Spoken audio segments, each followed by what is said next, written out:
ठीक है बच्चों, देखते हैं तो आज का लास्ट टॉपिक क्या है बच्चों, इलेक्ट्रोड पोटेंशियल। सब एक दूसरे से बच्चों कनेक्टेड है। इलेक्ट्रोड पोटेंशियल, फर्स्टली हम लोग बात करेंगे बच्चों कि इलेक्ट्रोड का मीनिंग क्या होता है। ओके, ध्यान से समझिएगा। तो ये बताओ, हम लोग ऐसे कितने कंटेनर लिए थे? 2 कंटेनर। बच्चों इधर ध्यान दो, हमने कितने कंटेनर लिए थे? 2। एक साइड बच्चों हमने ऐड किया था क्या, जिंक रॉड, और एक साइड हमने ऐड किया था कॉपर रॉड, और बाकी इसमें पता ही होगा बच्चों जिंक सल्फेट भरा था, और इसमें क्या था, कॉपर सल्फेट था बच्चों।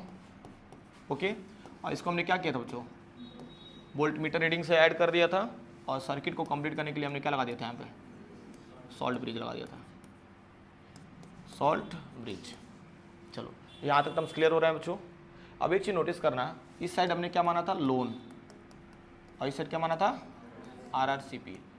बच्चों अभी 1-2 बार और फिगर बनेगा तो याद हो जाएगा, घबराना नहीं, ठीक है। वैसे याद तो हो ही गया होगा, एक साइड जिंक एक साइड कॉपर, वायर से कनेक्ट कर दिया, हाँ ठीक है। अब मेरी बात सुनो, अब हम लोग डिफाइन करते हैं इलेक्ट्रोड पोटेंशियल का मतलब क्या होता है। ये बताओ, पहले तो हम लोग इलेक्ट्रोड की बात कर लेते हैं।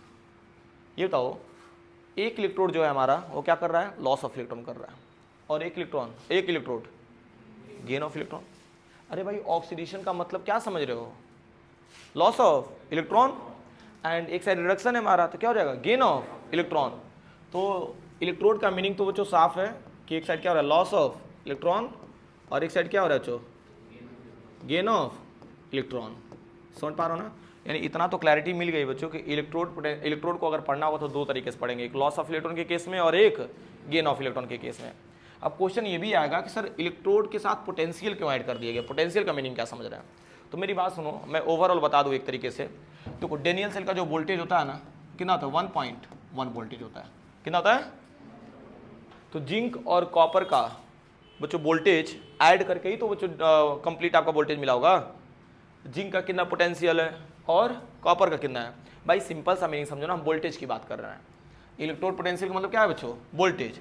ये वोल्टेज कितना प्रोड्यूस कर रहा है, तो हम लोग क्या कर रहे हैं, इंडिविजुअल निकाल रहे हैं, जिंक का कितना होगा और कॉपर का कितना होगा। मतलब टारगेट हम लोग का यही है बच्चों कि हम इसमें सीखेंगे इलेक्ट्रोड पोटेंशियल में कि जिंक का इलेक्ट्रोड पोटेंशियल कैसे निकाला जाता है और कॉपर का कैसे निकाला जाता है, और बाकी अन्य भी बहुत सारे रॉड्स आते हैं उसके कैसे निकाले जाते हैं। तो उसका बच्चों मैं तरीका बता रहा हूँ, धीरे धीरे ध्यान से समझना। तो बताओ इलेक्ट्रोड पोटेंशियल की अगर हम बात कर रहे हैं तो पोटेंशियल क्या होता है बच्चों, इसको समझ लो। ये बताओ, यहाँ पे जो मेटल था हमारा, ये मेटल है ना, तो मेटल से बताओ क्या निकल रहा है, ये Zn+2 चार्ज में, ये तो इधर क्या आयंस है सॉल्यूशन में, और ये क्या बच्चों हमारा रॉड कौन सा चार्ज रख रहा है, नेगेटिव। देखो नेगेटिव पॉजिटिव के बीच में जो पोटेंशियल डिफरेंस जनरेट होता है, सुन पा रहे हो ना, ये नेगेटिव चार्ज है और ये क्या है, पॉजिटिव चार्ज। इन दोनों के बीच में क्या जनरेट होता है बच्चों, पोटेंशियल डिफरेंस, और वो भी कहाँ पे बच्चों, इलेक्ट्रोड पे हो रहा है। तो इसीलिए इसको क्या बोला जाता है बच्चों, इलेक्ट्रोड पोटेंशियल बोला जाता है। क्लियर हो रहा है ना।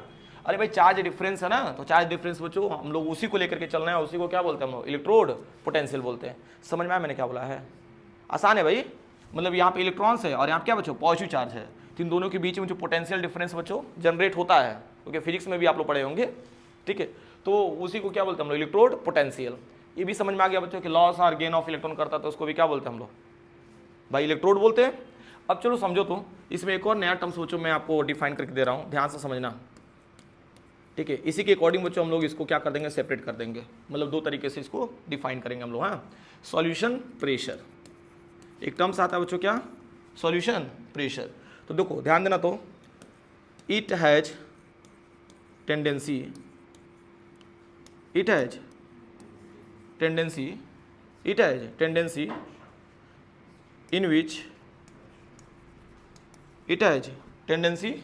in which metal converts into ions। ये बताओ ये प्रोसेस किस में हो रहा है, इट है tendency in which metal converts into ions. तो इसमें हो रहा है ना, मेटल कन्वर्ट हो रहा है किसमें, आयंस। बाबू ध्यान दो, एकदम मस्त लेक्चर जा रहा है। मेटल कन्वर्ट हो रहा है किसमें, आयंस में। जिससे एग्जांपल ले लो, मान लो मेटल है हमारे पास, मेटल कौन से फॉर्म में रहेगा, सॉलिड, और मेटल कन्वर्ट हो रहा है किसमें बच्चों, आयंस में। तो N प्लस कर लेना, देखो N प्लस कर लिया बच्चों, ये तो ये कौन से फॉर्म में रहेगा, एक्वस, सॉल्यूशन में आ जाएगा ना। एंड प्लस क्या होगा, नंबर ऑफ इलेक्ट्रॉन्स बच्चों आपका रिलीज होगा, ठीक है। फिर ऐसे ही बच्चों आप लोग एक और टर्म डेफिनेशन ले लेना बच्चों, ऑस्मोटिक प्रेशर। वो वाला ऑस्मोटिक प्रेशर नहीं, अभी जो जस्ट पढ़े हम लोग, ठीक है। ऑस्मोटिक प्रेशर, देखो ऑस्मोटिक प्रेशर का मीनिंग क्या है बच्चों, इसमें इट हैज टेंडेंसी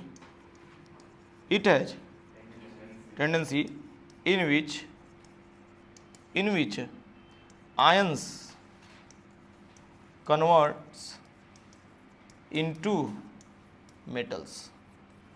क्या समझे बच्चों, आयंस कन्वर्ट हो रहा था किसमें, मेटल्स में। तो इसमें ले लो एग्जांपल, n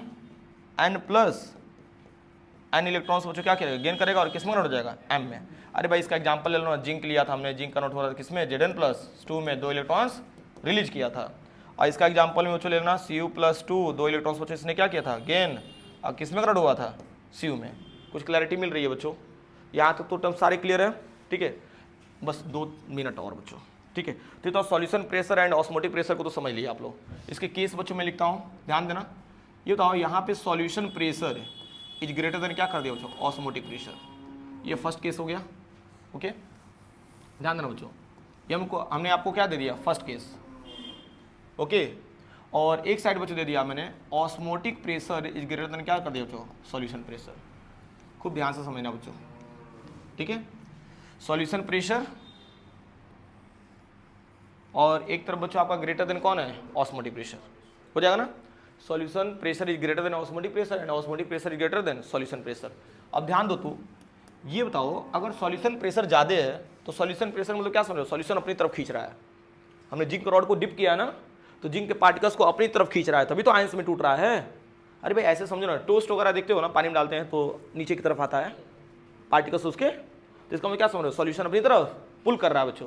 तो वैसे ही यहाँ पे समझ लेना बच्चों, एम जो है ना मेटल, एम जो मेटल है बच्चों वो किस में ब्रेक हो रहा है बच्चों, Mn+ में, और ये क्या हो रहा है बच्चों, n इलेक्ट्रॉन्स रिलीज कर रहा है। तो इसमें क्या हो रहा है भाई, लॉस ऑफ इलेक्ट्रॉन हो रहा है। क्या हो रहा है, लॉस ऑफ इलेक्ट्रॉन हो रहा है। जस्ट इसी का अपोजिट में इसको भी लिख लो, Mn+, n+ बच्चों क्या किया इसने, गेन किया और किस में कन्वर्ट हो गया बच्चों, m में। ये बताओ ये क्या है बच्चों, एक्वस में रहेगा और एक किस में होगा बच्चों, एक्वस, और ये कौन से फॉर्म में, सॉलिड, और ये क्या है बच्चों, एक्वस। क्लियर हो रहा है कि नहीं। ये तो इसमें क्या हो रहा है भाई, गेन ऑफ इलेक्ट्रॉन। बहुत अच्छे, चलो ये भी टर्म्स क्लियर हो गए। ये बताओ इस केस में अगर देखा जाए तो वेट ऑफ रॉड क्या हो रहा है, बता दो भाई, वेट ऑफ रॉड डिक्रीजेज हो जाएगा ना भाई। तो रॉड के पार्टिकल्स टूट करके सॉल्यूशन में गिर रहे हैं, तो रॉड का बच्चों वेट क्या होगा, डिक्रीज होगा। और इस साइड को क्या हो रहा है बच्चों, weight of rod increases, weight of rod increases. And last point बच्चों, इलेक्ट्रोड पोटेंशियल की बात कर लेते हैं हम लोग। इलेक्ट्रोड पोटेंशियल, ये तो इलेक्ट्रोड पोटेंशियल में क्या होगा, लॉस ऑफ इलेक्ट्रॉन हो रहा है ना, रिडक्शन होगा क्या, ऑक्सीडेशन। और वो ध्यान देना है, आप लोग का क्लास में ध्यान नहीं रहेगा तो फिर नहीं समझ में आएगा भाई। ऑक्सीडेशन शो करेगा ना, ऑक्सीडेशन शो कर रहा है, लॉस ऑफ इलेक्ट्रॉन शो कर रहा है। तो हाँ, तो बताओ इस केस में अगर देखा जाए बच्चों, तो हम लोग देखो सिंबल एक बना रहा हूं मैं, इसको याद रखना, EOP। इसका मतलब क्या है बच्चों, ऑक्सीडेशन इलेक्ट्रोड पोटेंशियल हो जाएगा, या ऑक्सीडेशन पोटेंशियल, ठीक है। फिर ऐसे ही बच्चों इसके लिए भी अगर देखा जाए, इलेक्ट्रोड पोटेंशियल, तो इसमें क्या होगा भाई, रिडक्शन होगा। तो इसमें रिडक्शन हो रहा है, तो इस केस में अगर देखा जाए बच्चों, तो इसके लिए सिंबल क्या बन सकता है, ERP, रिडक्शन इलेक्ट्रोड पोटेंशियल। समझ में आया बच्चों, यानी कि इलेक्ट्रोड पोटेंशियल को हम लोग 2 तरीके से पढ़ सकते हैं बच्चों। एक क्या हो जाएगा बच्चों आपका, ऑक्सीडेशन इलेक्ट्रोड पोटेंशियल, और एक क्या हो जाएगा, रिडक्शन इलेक्ट्रोड पोटेंशियल। अब मान लो इसी को स्टैंडर्ड कंडीशन में लेने के लिए बोला है, ठीक है ना आप लोग। तो स्टैंडर्ड कंडीशन के लिए जानते हो क्या कर देते हैं हम लोग, बस छोटा सा बच्चों डिफरेंस नॉट लगा देंगे। ये किसको इंडिकेट कर देगा मालूम है, स्टैंडर्ड को, किसको, और यहाँ पे भी नॉट लगा देंगे, जैसे मान लो E0RP और यहाँ पे E0OP, और ये किसको इंडिकेट कर देगा, स्टैंडर्ड को। तो इसका एग्जैक्टली बच्चों मीनिंग हम लोग कल पढ़ लेंगे, बाकी फिलहाल बच्चों इतना नोट कर लीजिए।